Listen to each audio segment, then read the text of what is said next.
Allah'ın inayet kapıları üzerimize kapanmış. O inayet kapıları bir türlü açılmıyor.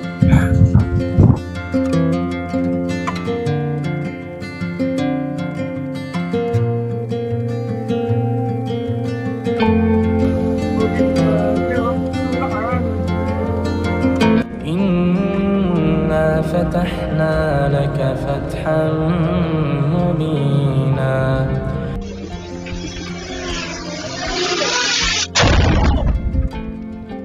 La ilahe illallah.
Allahu Ekber.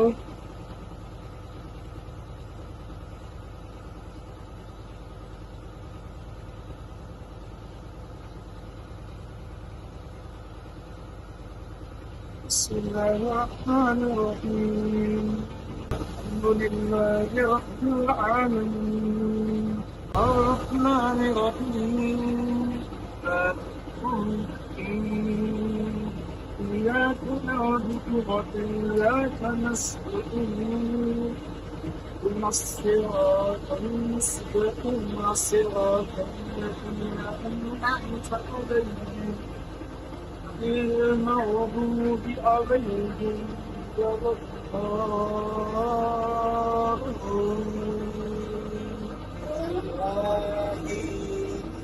إنا فتحنا لك فتحا مبينا يغفر لك الله ما تقدم من ذنبك وما تأخر ويتم نعمته عليك ويهديك صراطا مستقيما وينصرك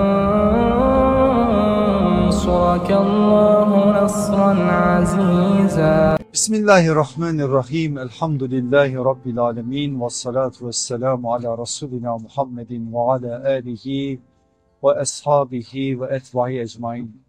Kıymetli kardeşlerim, hepinizi Akdeniz'den selamlıyoruz. Allah'ın o güzel selamını, o İslam'ın parolasını buradan da size iletiyoruz. Esselamu aleyküm ve rahmetullahi ve berekatuhu. Dün Girit adasını geçtik. Şu anda da Akdeniz'de biraz demirledik. Gemiler son hazırlıklarını yapıyorlar. Artık buradan sonra biraz daha riskli bir bölgeye gireceğimiz için en son hazırlıklarımızı yaptıktan sonra inşallah buradan Akdeniz'in derinliklerine doğru ilerleyeceğiz. Rotamız Gazze. İnşallah 5-6 gün içerisinde de Allah izin verirse Cenab-ı Hakk'ın yardımı, inayeti sizin dualarınızla Gazze'mize kavuşmuş olacağız. Şimdi biz Tunus'tan çıkarken 15 kişi çıktık. 2 kardeşimiz yolda hastalandılar çünkü deniz şartları gerçekten çok kolay değil. Ama elhamdülillah biz bu ana kadar getirdik. İnşallah sizin duanızla da tamamlamak nasip olacak. O 2 arkadaşımız hastalanınca onları geri gönderdik. Şimdi 13 kişiyiz. İçimizde Tunuslu kardeşlerimiz var, Cezayirli var, Faslı var, Güney Afrika'dan var, Zambiya'dan var, Fransa'dan var. Yani bayağı renkli bir aslında bir arkadaş grubumuz var. Tabii bazı kardeşlerimiz sadece İngilizce konuşuyorlar. Biz Arapça konuşanlarla anlaşabiliyoruz ama bazen anlaşamayıp ama tercümanlar kullandığımız da oluyor. Ama siz de biliyorsunuz ki gönül dili hiçbir dile engel değil. Yani bugün buraya gelen bütün kardeşlerimiz hepsi Gazze için geldiği için inanın ki bazen konuşmadan göz göze bile birçok şeyi anlayabiliyoruz. Birçok meseleyi birbirimize aktarmış olabiliyoruz. Buranın en güzel tarafı da vicdanı aydınlık olan insanlar bu yolun yolcuları oldukları için dayanışma ve kardeşlik duyguları çok ileri boyuttalar. Hepimizin görevleri var. Nöbetler tutuyoruz, çamaşırlar yıkıyoruz, temizlikler yapıyoruz, yemekler pişiriyoruz. Ben fazla pişirmeyi bilmiyorum ama en azından yardım ediyorum pişirenlere. Bazen işte tabakları falan yıkıyoruz. Hepimizin bir görevleri var. Bu görevlerimizi yerine getirmeye çalışıyoruz. Arta kalan zamanlarda da herkes kendi şahsi çalışmalarını yapıyor. İşte kitap okuyanlar kitap okuyor, Kur'an okuyanlar Kur'an okuyor. Bazen ortak böyle meclisler kuruyoruz. Bu filoya biz bu manada çok önem veriyoruz. Sizin de önem verdiğinize şahit oluyorum. Daha da bu konuda gündemimizi bunun üzerine yoğunlaştıralım.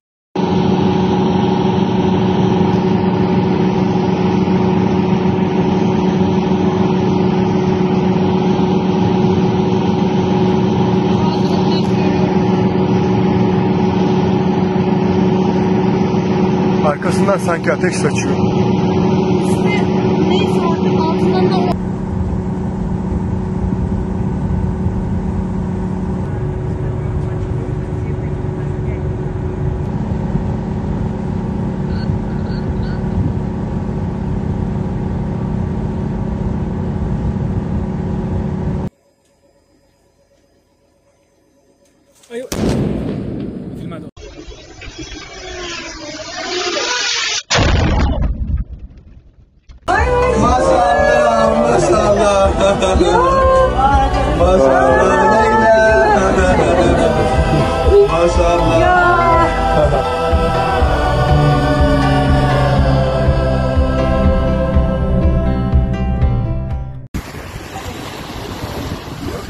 Evet kardeşlerim, bir imtihanla daha karşı karşıyayız. Gemimiz denizin ortasında istop etti. Birlikte seyrettiğimiz diğer gemi şu anda yardımımıza gelmiş durumda.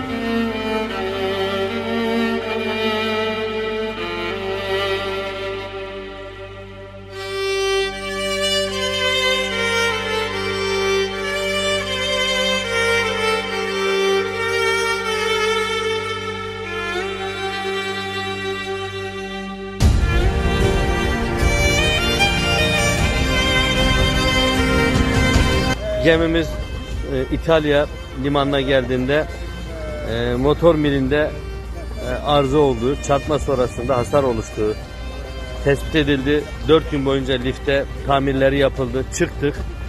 Gördüğünüz gibi sahilde geminin yanaşmasını ve bizi almasını bekliyorduk. Tekrar yola çıkacağız diye. Öyle çünkü bütün planlamalar yapıldı, sorunlar çözüldü. Fakat gemi liften iner inmez daha denize girdiği anda pervanesine şu görmüş olduğunuz halatlar, balıkçı halatlar, büyük halatlar sarıldı. Pervanenin kilitlenmesi ve manevra kabiliyetini kaybetmesi sonrasında kaptan gelip sahildeki kayalığa gemiyi oturttu. Gemi oturunca kısmından su almaya başladı. Yani yaşadığımız olumsuzlukları, üzüntüleri, bir yandan üzülüyoruz giremeyeceğiz diye, sonra sorun çözülüyor, sevinç oluşuyor. Çünkü amacımız Gazze, bu vicdanlı insanların, vicdan yüklü bu gemilerin Gazze'ye ulaşması, bu umutların ulaşması ve ablukayı kırması. Şimdi de inşallah bu filoyla Gazze'deki mazlumların acısını dindirmek, ablukayı kırmak, yeniden bir kez daha dirilmek için belki de bir kıvılcımla ümmeti Muhammed'i ayağa kaldırmak için bir sefere çıktılar. Onun için dua edelim inşallah Rabbimiz önümüzdeki engelleri kaldırsın ve bizi hayırla selametle vardırsın Gazze'mize. İnşallah bu sefer en azından ümmeti Muhammed'in yıllardır yaşadığı şu zillet üzerimizden kalkmış olsun. Çünkü nice zamandır Allah'ın inayet kapıları üzerimize kapanmış. O inayet kapıları bir türlü açılmıyor.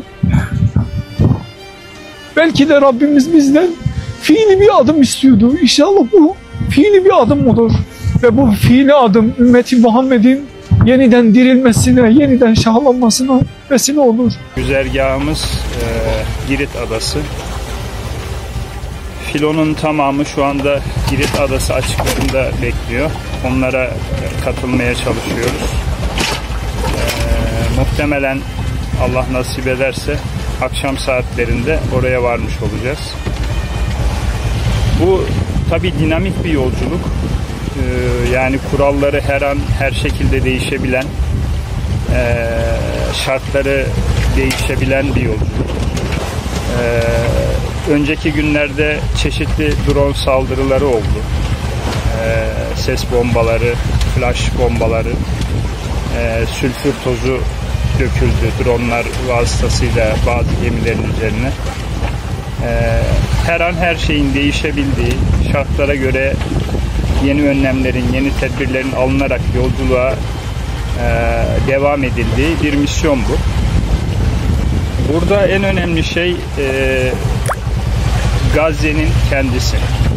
Bunu gözden kaçırmamamız gerekiyor. Sumut filosunun Gazze'ye ulaşması elbette ki